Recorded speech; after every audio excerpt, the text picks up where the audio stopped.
Bible talk ilutarang Mataya Boom sum aqua Sam sum bali Now pang te kanena han kau ti ula nar su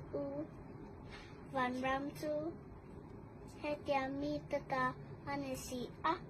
ati dan Bible charte lalpan mal sombrose ole viewer te tikhanin no pang Bible cheer no pang Bible trang cheer kan ngai tha kan en rowa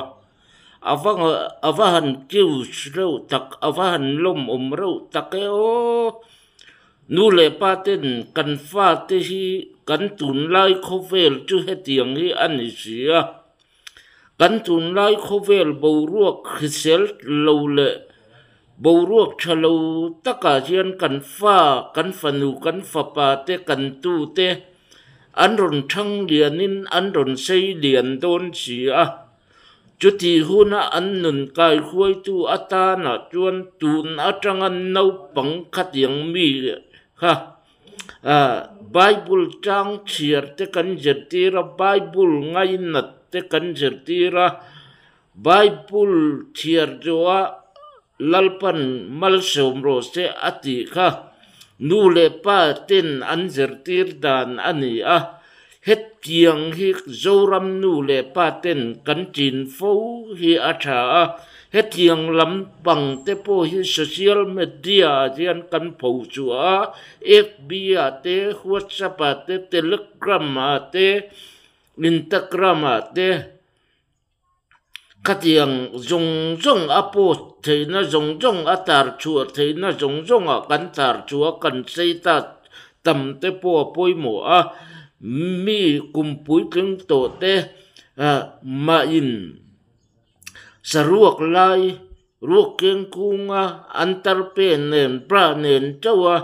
an lang lai am pot ngam ani chuan no pang te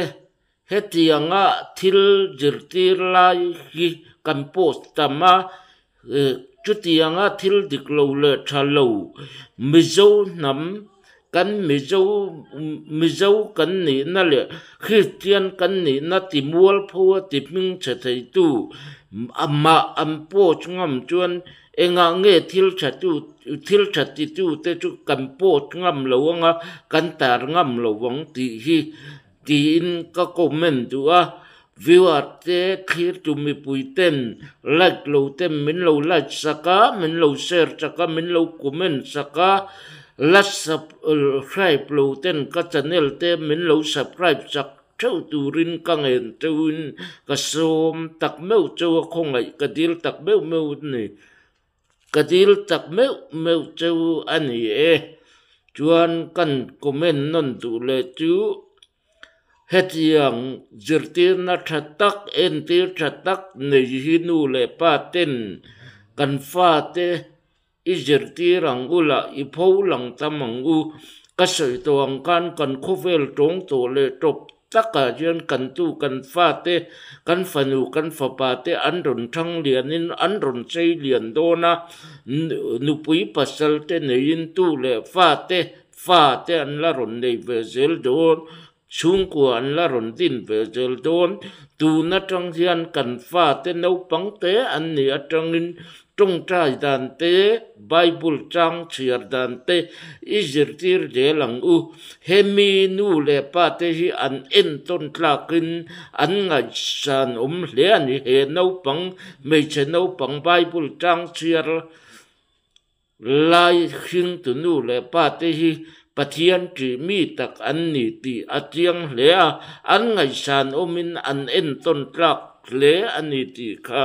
kan comment bel duani ole viewer te in javain clear to mi puite voini hun manuam vekule soi nu ka channel la subscribe lo ten